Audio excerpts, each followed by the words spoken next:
आप और हम बहुत लकी हैं। यह देश हमें विरासत में स्वतंत्र मिला। यदि हम लोग आज़ादी से ठीक पहले होते तो देश को कभी आज़ादी नहीं मिलती। हम तो ये कहते हैं, आज मैं जॉब पे जा रहा हूँ, आज तो मेरा कल एग्ज़ाम है, मेरी तबीयत आज ख़राब है, मुझे ये काम है, मुझे वो काम है।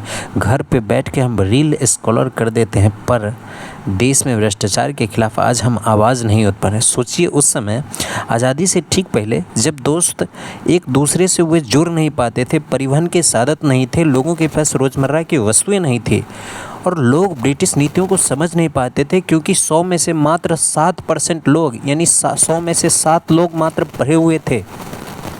फिर भी उसने गांधी के एक आवाज़ पर देश में फैले अव्यवस्था को देखकर जॉब छोड़ दी, नौकरी जाने से मना कर दिया, स्कूलें कॉलेजें छोड़ दी, इस सारा कुछ छोड़कर तब आज मुझे विरासत में स्वतंत्रता मिली।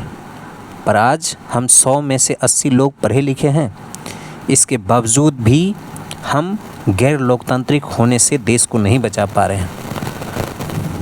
कुछ लोग समझते हैं कि मेरा कल एग्ज़ाम है, भ्रष्टाचार रहेगा तो आपका करियर कभी नहीं बनेगा, इसलिए ही आपको आवाज़ उठाना है।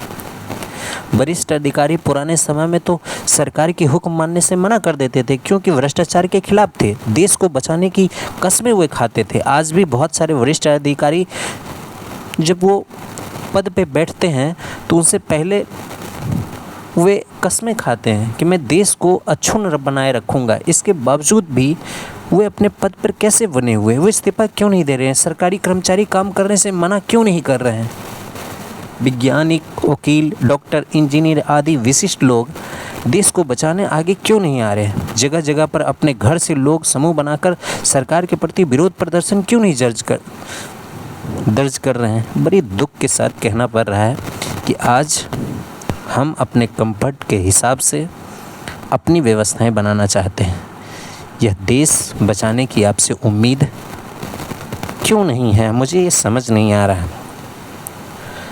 महात्मा गांधी को आप सब ने पढ़ा है, हमने पढ़ा है, खूब पढ़ा है हमने, पर दोस्तों आज यह समय सही है कि उनके प्रतिरोध की नीति को क्रियान्वित कर सरकार को उनके काम को याद दिलाए, इस लोकतांत्रिक व्यवस्था को बहाल रखें।